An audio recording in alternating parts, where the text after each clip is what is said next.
This is our PEDS. The first 30 days is the title of our webinar today. We have Dr. Tony Salerno, who is going to be presenting for us today. And as a reminder, these slides will be available on our resource page, so you can send them around to anyone that wasn't able to make it today. Thanks for being here, and we'll go ahead and get started. Great. Thanks, everyone. This is Tony Salerno. Very pleased that some of you have been able to, to get on. We're going to focus on really just, we've gone through about 6 months so far, and we're really thinking about what we'll do for the upcoming 6 months based on the feedback that we've gotten from folks. So let's just, we'll get started. All right, here is the agenda for today. We're basically going to look at some of the most recent lessons that we've learned and feedback we've gotten from you and others. And then, why the first 30 days? This was, again, the result of having conversations with all of you and others. And so we're going to discuss and describe what we mean by the use of this PEDS process, the MAP system, practice-wise, during the first 30 days of the clinical, activity. So that would include the initial engagement, the clinical formulation process, and the collaborative treatment planning. So let's go into a little more detail on this. So here's some of the updates. This is what we've learned so far, is that overall, having a decision support tool like the PWebs is valuable in the work, and clients have found it useful. So the first piece is that having access to this type of a resource makes sense. And it makes sense because it seems to help practitioners and the caregivers and the child focus on the primary reason why this child is being referred for services. It also provides practitioners with some guidance on some of the most important interventions, and how do you select treatments? How do you even begin? What are some of the strategies that you would use? And then it also increases practitioners' understanding of how you can include standardized and client-specific measures to really support the clinical process and to be able to monitor progress, over time. But there's also some ongoing needs. Identifying the diagnosis-specific, clients was a challenge. You would think that it would be a piece of cake to identify a caseload where, there's a child for whom depression, our first quarter was on depression, the second quarter on anxiety, that it would have been pretty easy to find a child for whom that was part of the important clinical, problem list, so to speak. And yet a number of folks really had some difficulty, or they were working with someone for a very long time who had that kind of problem, and it didn't seem to fit to be, things were moving along okay, and it just didn't feel right to introduce it at that particular point. So those are some of the lessons we've learned. Navigating the system, just becoming very comfortable with it, was another part of the feedback, and especially if you're just using it with one client, you may not have the sort of frequency and exposure of just utilizing the tool. And that's true for any kind of learning on any kind of tool, is just practice and then the frequency with which you do it. Connecting this system into, sort of routine clinical work was another part of the feedback in terms of being a challenge. And then the idea of just creating dashboards. For a lot of folks, their comfort with or familiarity with use of standardized measures and then graphing it in some way, that was not something that folks, many folks didn't had much experience with. And again, same issue of really developing one's comfort with that part of this whole process.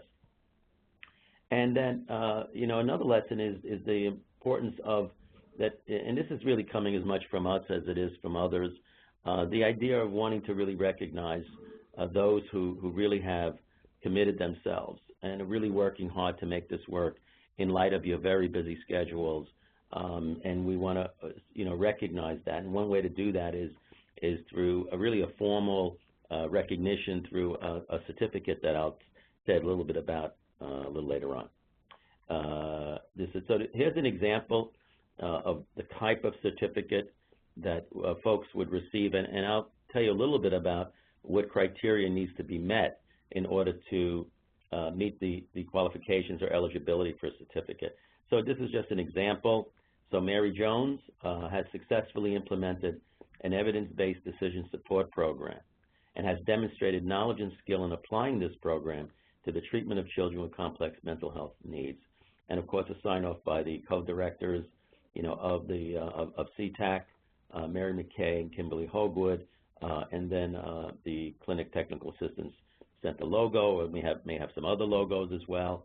But this is just gives you an idea of what we're talking about that we would want to share with those who meet the criteria for a certificate. It's just a way for us to express our appreciation and also to provide some formal recognition of what you've accomplished. So the certificate, to earn a certificate, here's the requirements. We need folks to submit 2 completed dashboards with 3 months of data, 2 different clients in particular. So just 2 completed dashboards over a period of 3 months. And that simply means that you've had some baseline measure, both of a standardized nature as well as client-specific indicators, and you were tracking that for 3 months, and that you were able to administer, re-administer.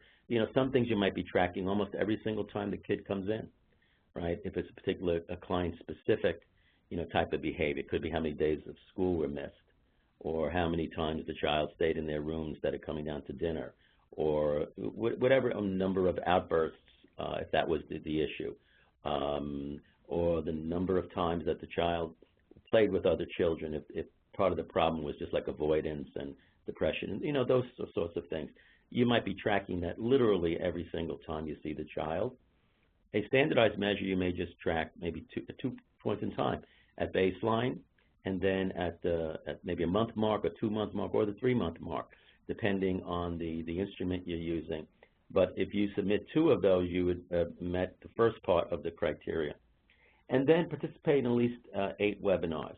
And that can either be like you are now, being on at the live webinar, or from an archived webinar. And it should really include 2 webinars on clinical decision making, today's webinar and the one on February 18th. So we view this webinar to be pretty important for folks, and this is going to be archived so folks can listen to it, on their own.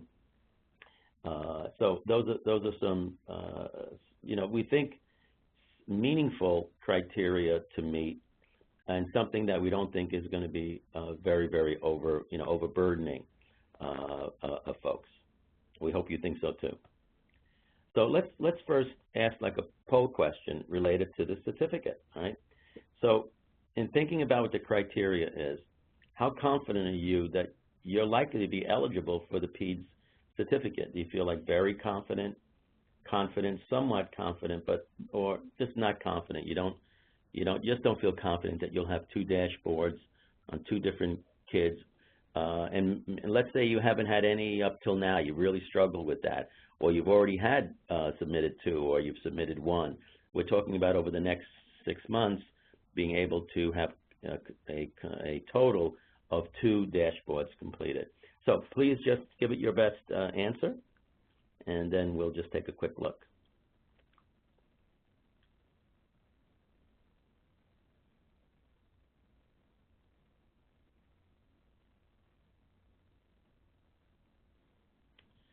Okay, so generally, most of the folks feel that they would be they're confident. Some folks, I know some of the folks who are on are not, or just listening in and not participating in the PEDS project at all. But one person doesn't feel very confident, and we would like, if you're not feeling confident, we would be more than happy and bend over backwards to support you in trying to accomplish this. And later on, we'll be asking if there are particular supports you need from us that would help you to really accomplish, the criteria that I just mentioned. And also, we'd like to have a better understanding if it has to do with the number of webinars versus the issue of dashboards. But please feel free to just reach out to us. and we'll be more than happy to help in any way we can. Okay, let's go to the next slide. Here we go. Let's see, hold on a second. I think I may have skipped a little bit. Okay, let me just go to this one. Okay, new developments and direction. So here's the assumption that we're making. As you know, we all started out with trying to make this as simple and specific as possible, so that the first 3 months was focusing on a child with depression and the use of the practice-wise system to address this. And then the second 3-month period of time was on anxiety, and that just came to a close. The next period, the next quarter, was going to focus on the area of trauma, and the final quarter on the area of conduct issues. But in conversations with folks and getting some feedback and thinking this through a little bit, we want to expand the options that would be available to folks. So during the next 6 months, there are going to be several options. One, we will be continuing with the focus on those clinical areas, and there'll be a set of webinars focused on trauma and then focused also on conduct problems. But we're making an assumption that at this particular point, folks do know how to navigate the PWEB system. You know how to put in the information around the clinical problem, and that you're able to identify the practice areas that's suggested by the research, and that you're able to go to the practice guides for each one of those. So we're making that assumption. We're also making the assumption that you know how to get to use the Excel in order to develop a dashboard, and those kinds of things. So we will expand the options so that you can continue with identifying those around trauma and conduct over the next 6 months, or you can just select a new client, like a new admission, and then apply the system really in the first 30 days, which for most organizations and what we're hearing from practitioners out there, those are like critical 30 days. That within that time you formulated your understanding of the key problems, and then you begin to establish a treatment plan and identified some of the strategies that you're going to use. You've done the engagement, you've provided information to the caregiver and the kid, and now you're looking to have a treatment plan. And for most organizations, 30 days is when they need to sort of document what's the direction, what's the focus of the treatment. The other option is also to select any client who may benefit from the MAP system. So you can go expand both in someone who's coming in, or just any case that you may be challenged by. You're really finding, gee, this isn't, I'm not quite sure where to go next with this caregiver and this child, and I'm going to use the PWEB system to at least identify what are some of the treatment interventions that I may not have thought about, or I have to maybe re-examine or return to in some way, or to think about what are some of the key elements of these interventions that I may have tried, but perhaps I missed an element or two. And so the practice-wise can be used for that. And we're going to provide you with some supports for each of these options. So if you decide to do the first 30 days, we are including this webinar, and we'll have another webinar as well, on the use of the MAP system in the core clinical decision-making points across diagnoses. And that's what we're going to be focusing on in the remainder of this presentation. So that includes really the first 30 days and then challenging clinical situations. So this webinar is on the first piece, first 30 days, and the next webinar will be on challenging clinical situations. And so how do I use this decision support tool when I feel like, I just need a little more exploration of new options to address particular problems. And then we'll continue at the same time. We're also going to continue to provide you with webinars based on the trauma and the conduct problems. Some folks wanted to have that. They wanted to continue with, focusing on a clinical problem by quarter. And so we'll continue doing all of that. And you'll hear a lot about that through our emails. And at the end of this presentation, I'll share with you some of the upcoming events. So here's another poll question. So what would you need from us to make this PWEB system really, really work for you? We know about some of the challenges organizationally, but looking at the kinds of things that we can do. So would having individual consultation on the use of this system, both the dashboard or the P-Web system, would that be something that would really help to make this work for you? Or we can also offer an on-site visit. I did an on-site visit up in Sullivan County about a week, maybe a week and a half ago, and I have to tell you that just seemed to go very, very well, both for me in learning so much of some of the issues, and also to be able to provide some guidance to the practitioners, the supervisor, and the two clinicians who were involved. So if you would think that would be useful for you, please do that. And a webinar on a specific topic, and use the chat box if there's a particular topic that you would like to see added. Or at this point, I just don't feel like I have a need at this time. You know, I'm feeling pretty comfortable with this. Oh, people have already answered. Wow. So we have a webinar specific. If you do, please type that in. An on-site visit, so it sounds like several participants would be open to an on-site visit. So we're going to explore that further with you. All you really need to do is to send us a little note saying, you know, I really would look forward to having one or more of you come down, you know, visit us, spend some time with us, and provide like on-site kind of assistance. We'd be more than happy to do that. Okay, thanks very much, folks. We're going to just go on to the next slide. Okay, so the MAP system, the decision-making tool, really around treatment planning, problem solving, and progress monitoring. And here, this is really focusing on the first 30 days having to do with assessment and treatment planning. And problem solving is when you're just feeling like stuck. And then this issue of progress monitoring. And let me just say something about progress monitoring.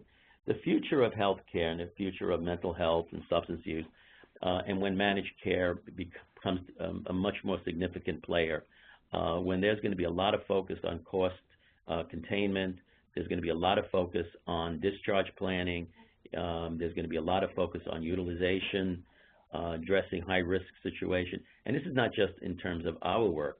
You know, I've been around a long time, about like 35 years or so, and it's a very different system than it was 35 years ago. And in the next few years, we're going to see, again, pretty dramatic changes. And those organizations that have been able to build in decision support, or are able to specify what they're doing and to support that with the rationale for the approaches that they're taking is based on the evidence, is going to be a very, very strong selling point. The other piece that's going to be a strong selling point is answering the question from a third-party payer. So what is it that you not only do, but how do you know that what you're doing is really working? What does it mean for things to work? What is the reason why this child or whoever it is come into treatment? At what point have you addressed it to a sufficient degree that the person no longer needs treatment or needs much less treatment? So this is going to be a huge, huge piece of change. And those who are using systems like MAP and those elements are going to be way, way ahead of the pack when these issues come up. So that's another thing to really consider as we go forward. So here is the sort of first 30 days kind of idea, making points where providers may need support. So initial treatment. And so in the very, very beginning, right, in what ways practice-wise going to be a help? Well, it can be a help in terms of the search and treatment planner worksheet to help you identify specific objectives for meeting the client goals. So that's a big piece of it. And in 30 days, that's a very important part of it. It can, again, help with problem solving, reviewing the treatment planner worksheet to rework the order of treatment techniques or identify additional ones that can be used, and assessing improvements. Okay, so these are key decision points, and we've been focusing a lot on really that middle piece and the second and third point by identifying the clinical focus in advance. And what we're offering and thinking that might also be helpful is to just broaden this much more to all of you. so that you can just select the next client that you get assigned. I mean, it could be as simple as that. My next client who I have to start working with, I'm going to use this PracticeWise system to really see, to explore in what way that can help me during that critical initial assessment, engagement, and treatment planning process. Other uses, of course, is the specific clinical techniques. And so, for example, using the practice guide on psychoeducation as a checklist. And that's a very key point that sometimes we like to think that this is assessment, right? It's a very clear phase, that the treatment doesn't begin until I've done my assessment. I think that may not actually be accurate. In my mind, every encounter with a client is beginning of treatment. Your establishment of rapport, you're helping the client, the caregiver, and the child kind of understand what treatment is about, orienting folks, giving them some guidance on what their role is, what your role is, thinking about what's most important to them, educating caregivers and child about some of these clinical problems. That is not just simply an assessment process. That is an important treatment aspect. And so we just want to make that point that in our heads we sometimes make some very discrete boundaries between, oh, we did assessment, not treatment. I'm only doing assessment. I'm not doing treatment right now. That's not the case. Every encounter is part of the treatment process. So I think that's an important thing to think about. And that psychoeducation piece is so incredibly important. And that's one of the aspects that's part of PracticeWise, is some guidance on what are some of the key messages that you want to communicate to caregivers and the child during that very initial phase. And doing that well can make a huge difference in the connection and the continuation of treatment. So why the first 30 days? The components, the first 30 days, as I mentioned, is initial engagement. It's critical. The clinical conceptualization and formulation takes place then, and it leads to collaborative treatment planning. You do this really well, then you've really got a great start. So for many clients, they never get to 30 days. And that's like a real major issue. And I must tell you that in the years to come, with managed care and just improving quality, dropouts, folks who come to one session or two sessions, where there's just a lot of erratic attendance, where there seems to be no focus to this, where the caregiver or child, when they leave the encounter, not feeling that it was really something they'd want to return to. Doing that well is not just a nice thing, it's critical. Some family members have not had very good experiences with the mental health system, or they're very suspicious about the mental health system, or they have cultures in which it's not really clear what this is really all about, or they leave confused or have misunderstandings.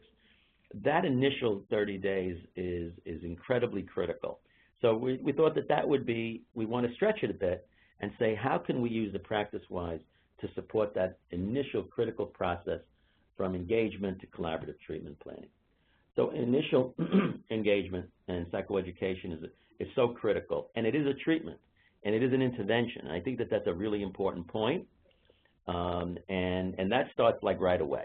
Right? I mean, that starts right away when someone is literally on the phone calling the reception, and what kind of information are they getting? That already starts the process. That's what begins to formulate in people's minds. Oh, so this is what this treatment is about. This is what I'm expected to be doing. What is this stuff, this mental place that I'm bringing my kid to? What are they going to be doing here? There's huge anxiety and worry that caregivers and children have about what this thing is.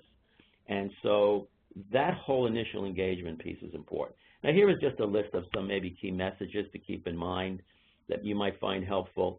So, I mean, if I was to ask all of you, what would be a key message in all of this? Now, I'll just go through this little list, but I would invite you folks to just type in the chat box anything that either on this list that you think is like really critically important, that you personally, as a practitioner, in your experience and expertise, have concluded that this is such a critical message to get to caregivers and the child. So some include no fault problem, no right way for everyone, the importance of the caregiver like also taking care of themselves, not to forget the positive issues here. You know, it's not just about problems. The notion of that we're in this together, that this is a partnership. You know, what's my role, what's your role, we're partners working together. That change is going to take time, so that folks don't think this is like a really quick fix. That you're not really alone, is that this is, there's some universality, that you're not the only caregiver or child who's experienced some of these difficulties. Another important message is, you know, we need to know about dangerous situations. They're going to need our most immediate attention.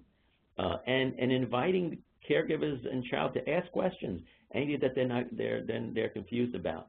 To use your social supports, you know, emphasizing that when people are under stress and have some difficulties, that having a social network, reaching out to people is important, rather than just trying to stay away from people. And to really be hopeful, the notion of like hope. So out of all of these things, if folks would just put in the chat box, what is it that really stands out for you, or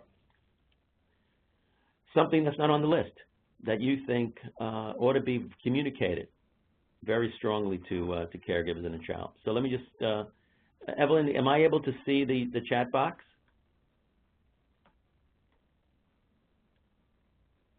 Okay. So if folks would just, either one of these that you think is, I really strongly agree with this message, or you have a message that is not on that list.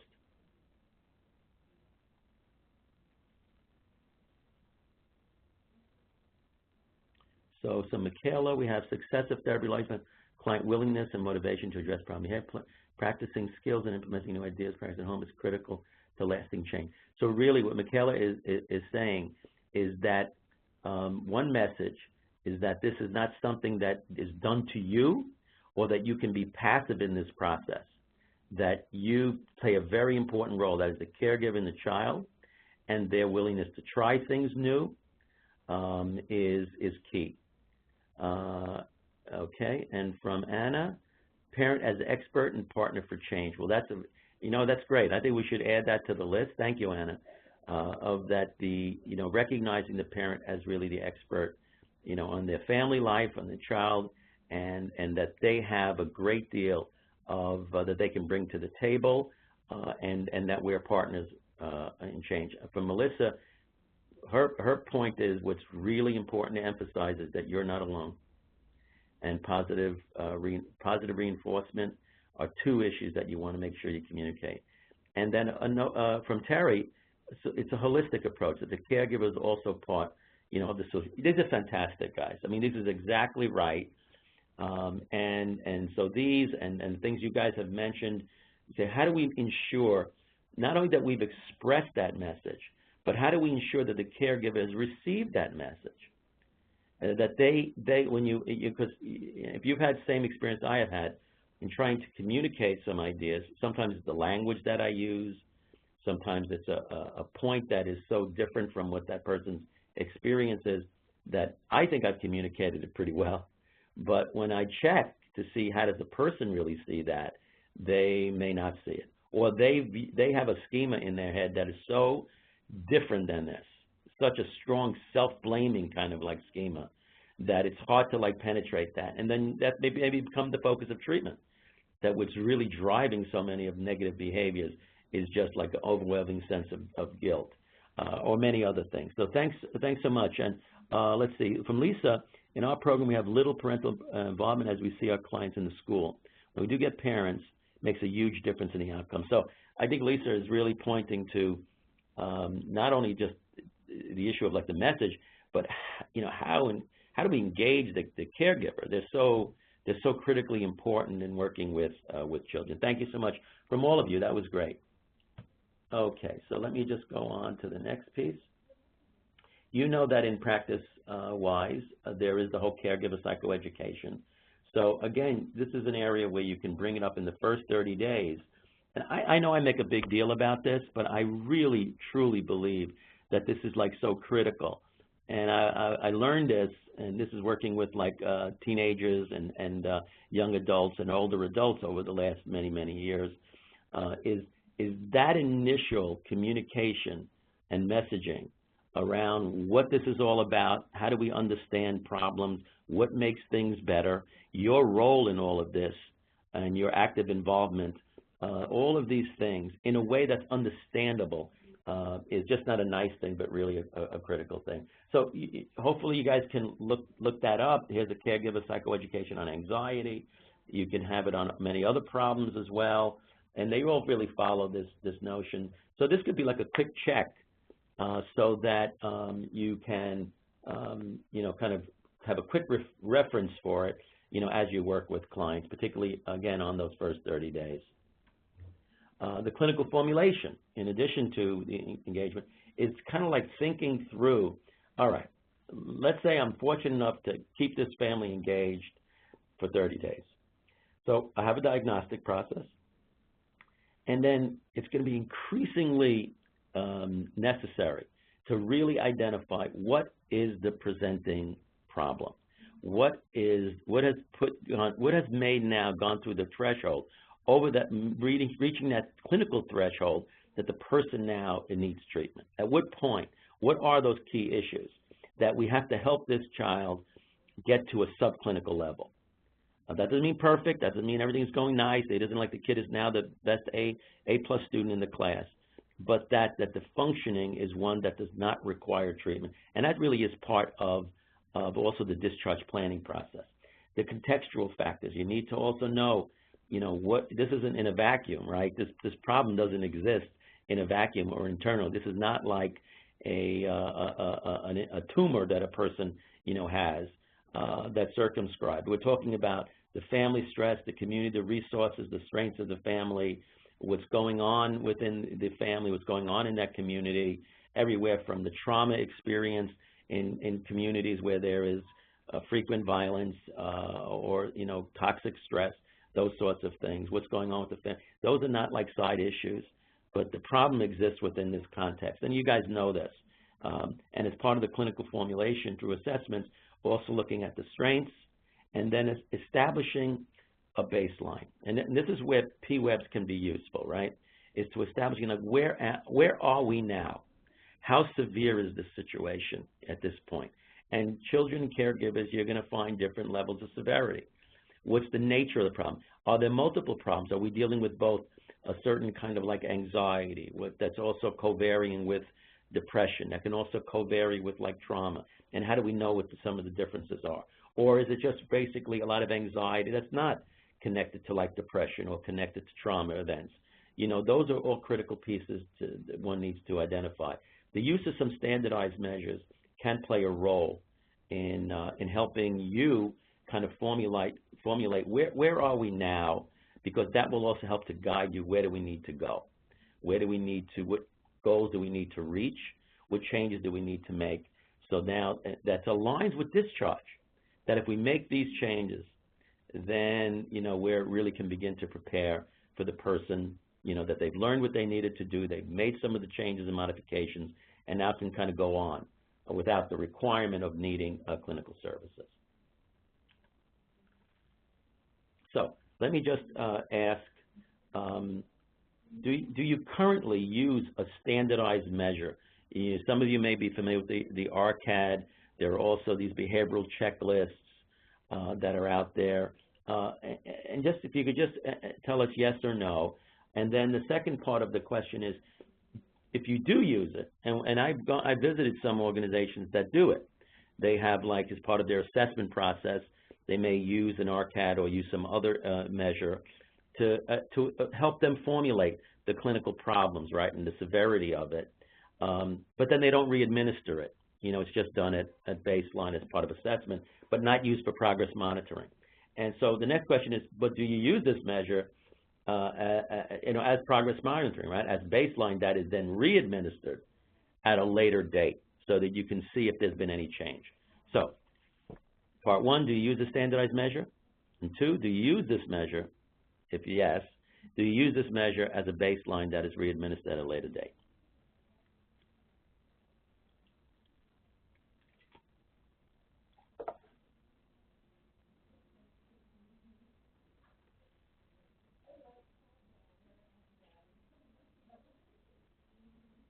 Just give folks a moment. How are we doing, Evelyn?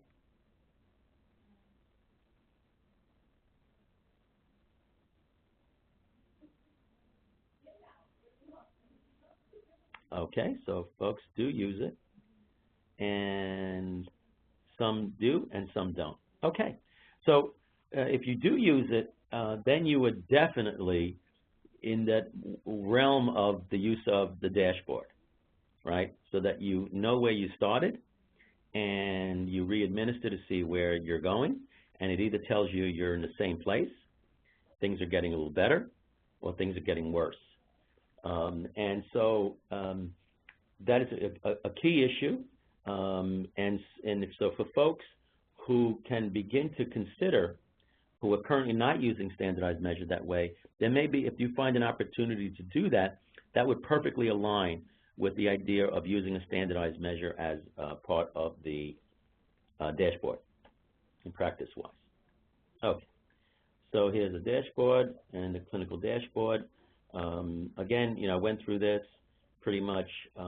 There's both a standardized approach, and the dashboard also allows you not just to get an idea of how the care is going, right? How the treatment is progressing, both in standardized ways and in client-specific ways. But it also gives you an idea to kind of, in a very quick way, to see what kinds of interventions you've been employing. And it can give you an idea of a snapshot of what the interventions and the clinical treatment has really been like over the course of the time that you've been working with the child. And sometimes some clinicians may be spending a lot of time on 1 or 2 types of interventions. Others might be trying many, many others. Others may be starting with certain kinds of interventions during the first phase, but begin to see a change. They've gone to other types of interventions and then other types of interventions. So that graphic representation gives you sort of a story, somewhat of a story of what kinds of clinical interventions have been employed at what point in time, and how does that align with the progress of the child. Okay. So here again, this is just you've seen this before, and as I mentioned, the top part gives you an idea of how the treatment is going, and the bottom part, with those blue stripes, gives you an idea of the types of interventions that were used. So you can see that in the very beginning, in this case, a lot was on engaging the child, developing a rapport, beginning to establish some shared goal setting. It makes perfect sense to have a lot of that in the beginning. And then as you go along, you begin to use additional types of interventions as the process continues. That would make perfect sense. But again, if we had 20 of these with 20 different practitioners, my guess is you'll see some similarities, but you might also see different approaches, as there should be, because the client and the caregiver's response, their willingness, someone had mentioned that their motivation is very important, willingness to try new things, willingness to commit to the treatment, all of those things. Well, the willingness is also a person's comfort with and belief that that intervention makes sense to them and that they can actually follow through with some of those things in their day-to-day lives. So this would be, again, giving some representation of how things are going. And this is the kind of thing, if folks are able to provide 2 of these dashboards, some have already submitted one in the past 6 months, and if you can do altogether 2, then that meets criteria 1 for a recognition certificate. Okay, so in the initial treatment, deciding where to begin, and this must be very, pretty clear, I think, right? Safety and urgency, the most important factor bringing the child into treatment, and that really is sometimes a challenge. Like, what is really bringing this kid into treatment at this time? Who is finding the child's behavior really very, very difficult to manage. I mean, we're talking about the school, we're talking about home life, we're talking about something in the neighborhood, kid might be getting into some legal trouble, all these sorts of things. And then focus on a problem area in which the family strengths can be utilized. That's a very important issue. That can be a way you make a decision. You might say, you know, I think there's a number of things going on here, and I think the most important one is this problem, but I think this is going to be a really difficult one. So I'm going to focus on another aspect that is important, where most likely to get a win, where the family strengths are most likely to be utilized in order to provide some positive gain. And by providing that positive gain, that's a huge, huge shot in the arm for a caregiver and child. They experience some success in the treatment. It's just huge. And so that might be part of your decision making. What is it that the child and the caregiver really care most about? Sometimes you go in that direction because that's where you're able to kind of build on the motivation. And then where are you likely to get an early win, as I mentioned, and begin, maybe sometimes you begin where you have the most information. Is that there is, you know, there's just a lot of gaps in my understanding of this. But what I do know is the following. And so I think that's a good way to begin. You know, treatment plans are not like fixed things. You know, you have it in 30 days and that's the end of it. This is a changing process, right, as you get more information. But where the heck do you begin? And by 30 days, you have to have some initial sense of what direction are we moving in. And then the collaborative treatment planning. And this is where, again, use of practice-wide may be useful. Transparency, consensus, specificity. The more transparent that you are, where it's really clear to the caregiver and the child, what is this all about? And consensus is just simply that there's an alignment of an agreed upon idea that we should approach it this way, that this is important, this is a high priority need, and that I agree with the treatment. You're going to get nowhere. If there isn't the client's absolute agreement and comfort with trying new things, it's just not going to happen. But this is not, as someone mentioned in one of the comments, this is not something that the person is done to them, but they're engaged as a partner in being able to identify doing things differently. If you keep doing the same things, you're going to get exactly the same results, which is the problem that brought you in here to begin with.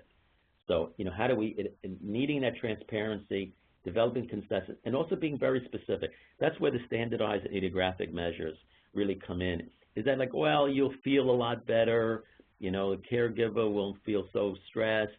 You know, not that those things aren't important, but they're really very vague, very, very general, lack specificity, and it's almost like trying to, how are you going to drive someplace to a destination when you say, well, I'm heading somewhere in like North Carolina, as opposed to a particular destination. It's just very hard to get there. You just really can't develop a map or a strategy to actually get there. So that's an important part of it. And then the notion of discharge, which my sense of it is that it doesn't get discussed as much as perhaps it could.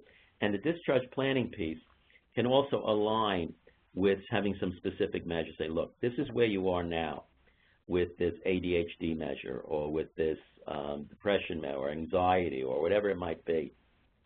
This is where we are now, both in terms of the standardized measure. This is where we are with some of the things that you're finding most important. The kid is just getting up in the middle of the night, you know, most nights, feeling very uncomfortable, wants to come into the parents' room because they just, you know, maybe 9, 10 years old. You get frightened all the time, and it's really being very, you know, the household is really disrupted by the whole thing. And so if that's happening like every other night or so, you know, what's the discharge, right? How are we going to know? Say, well, if the kid doesn't come into the parent's room and feels comfortable in their own room, that's it. I mean, that's an important discharge criteria, very specific, not a vague kind of a thing, easily measured. The issue, hopefully, that's something that's important to both the child, you know, because the child, I'm assuming, would want to feel more comfortable and not have some of these like anxiety experiences, and for the caregivers so that they don't experience this disruption as well. But that would be an example again, of an idiographic kind of measure, individual measure. So how do you create these measures? Again, really exploring what's specific to the parent, to the child, concerns specific to other settings, whether it's really, the school is really behind this whole thing. The kid is just teasing other kids or is just not paying attention and is causing disruptions in class. I mean, that's the kind of stuff. I was a teacher in the former life before a psychologist. I know exactly what it is that schools can't stand. And that can often be the catalyst for treatment. And then a simple worksheet may be helpful to track you in a home. You can help a caregiver saying, look, let's just keep a log of all this. It should be very, very, very simple. It could be something they can actually use if they have a smartphone that they can kind of build into the notes there, but just some simple process. And then being able to go back to it so that there's a focus. The guys who developed this whole program, the thing that I've heard most from them is that what seems to help treatment move along is not losing focus of the key goal of treatment, the key problem, and being able to keep a focus on that so that there's sufficient duration and dosage of an intervention, if you want to use that analogy of like medication, that is sufficient dosage and duration so that it's likely to have a positive effect. What's very common, particularly in complex cases, is that one is going meandering from one issue to another issue to another issue to another issue to the most immediate issues, and then one can find oneself, months down the road, having lost complete sight of what was the really critical factor bringing the child into treatment. So those are some of the things that you may want to consider, and actually it's one of the benefits of using dashboards and the use of practice-wise approach. So once you've developed the diagnosis, then the decision-making strategies, and you can use the MAP system for the search for the practice elements, again, like, so what should I do? Treatment planner, so that I have a sense of a beginning, middle, and end, that I have some measures that I'm going to be looking at, and then monitoring that progress over time. So there's a planner worksheet, there's the practice-wise system, there's the session planner. These are all tools that we've shared with you, and those are part of practice-wise that you may find useful as well. The treatment planner, just as an example, is to really identify with both the diagnosis, the key focus, right, the practice elements, what's the beginning. This is the overall treatment, not the session.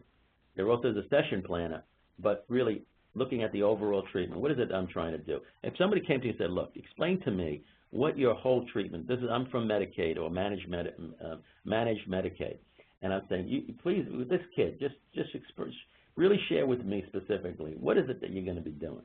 How are you going to start this process?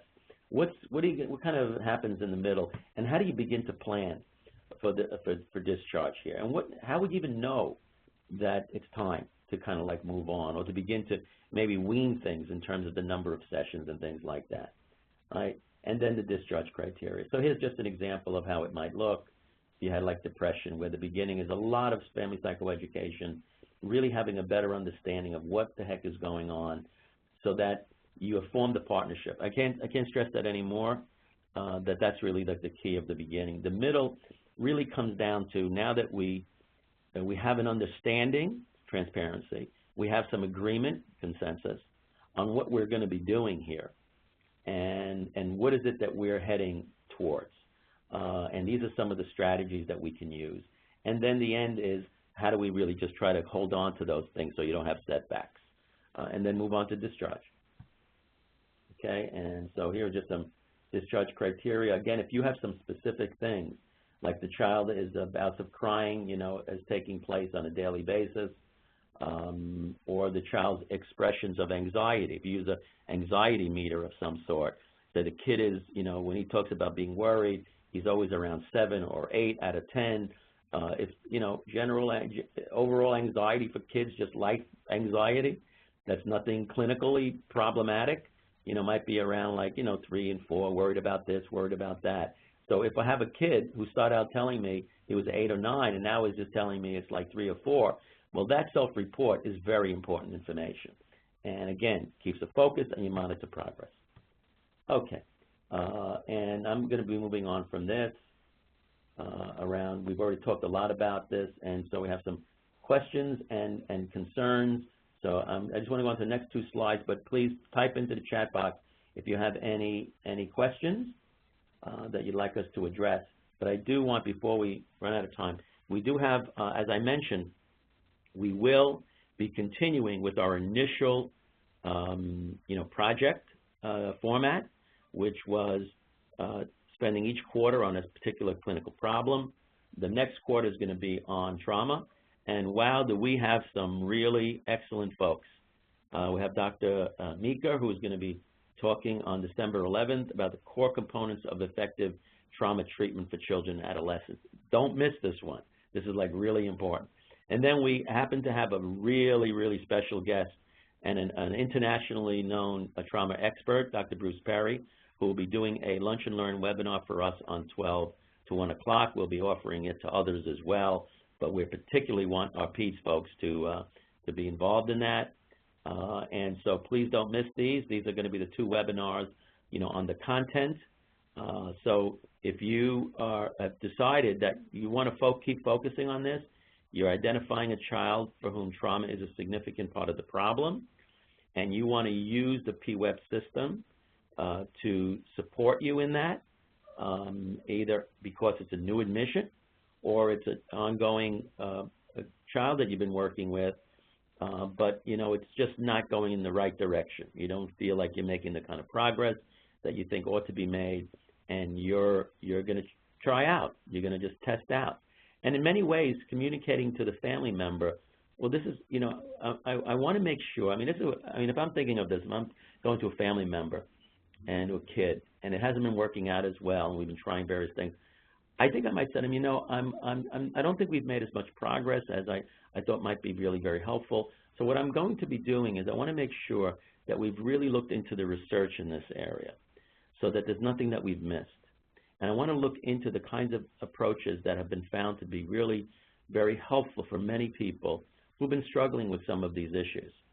And I want to also make sure that we're able to kind of keep track of how we're doing. We haven't really been doing that very much, but I think that would be very helpful. And so what do you think? Would that make sense to you? Let me show you specifically what I mean. And in many ways, that could be how you would approach it if what you're trying to accomplish is wanting to make a little change in the course because your sense of it is things aren't going as well as you would like them to, or you stumbled onto another issue that's come up, and you're trying to figure out how to, help this child move in this direction, and how practice-wise. And I think it may not be a hard sell to a caregiver and a child that you really just want to make sure that you're able to provide them with the very best, and that the research people have done research in this area of what seems to work best. I want to make sure that you have access to that. And so this is what I'm thinking of how we might go about doing this.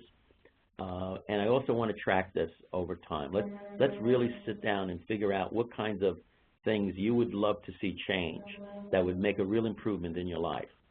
So those are the kinds of things that you may decide that you'd want to do.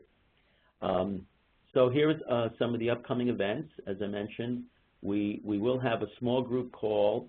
Elizabeth Meeker's on the 11th. On the 17th, we'll have a small group call for our PEDS folks. So you'll be on with like 2 or 3 other folks or agencies.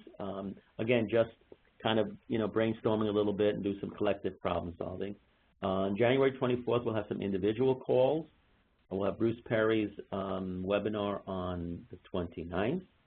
And then we'll do our second webinar focusing on really, in a way, not so much the first 30 days, but the option that you could broaden this to any clinical problem, anything.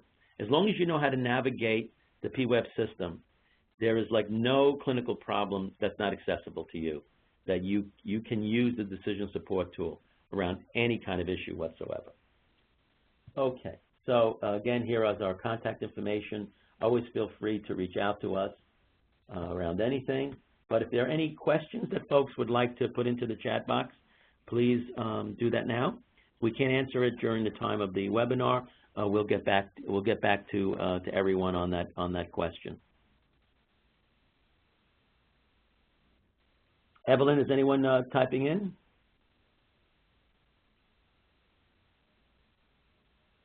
Or Kara, or Evelyn, or anyone? I don't think there are any questions right now. Not yet. Okay. Well, you know, I think I've done such a great job of presenting and being very, very clear. That's the way I'm You have. Right? So anyway, again, I just want to really thank everybody for participating, being part of this PEDS project. You're going to help us to make some very important decisions so that we can help OMH make some decisions around making this really accessible. You know, what's the aspects of this whole program? Should we really make an investment, you know, in this type of decision support tool? Is this something that practitioners would find useful? Does it really help their clinical process? Is it practical to use? What elements of this really make some sense? And you are the ones who are going to help us to answer those questions. So we're very thankful, and we would love to be able to give some really nice framed certificates to everyone who is able to meet the criteria for a certificate, and something that you really should feel very good about being able to accomplish. It's no easy task, being able to, you know, put together a dashboard. If you can put that together well, and then also, you know, really commit yourself to the webinars, at least about 75% of them, then you need to be recognized for that, and we're going to do that. All right, folks. Everyone, please stay well. Have a wonderful holiday. Please don't miss those trauma webinars. You know, I think they're going to be, you know, very, very helpful, and we really have some really excellent speakers lined up for you. All right, guys, stay well, and I hope to talk to you soon. Bye-bye. Bye, everyone.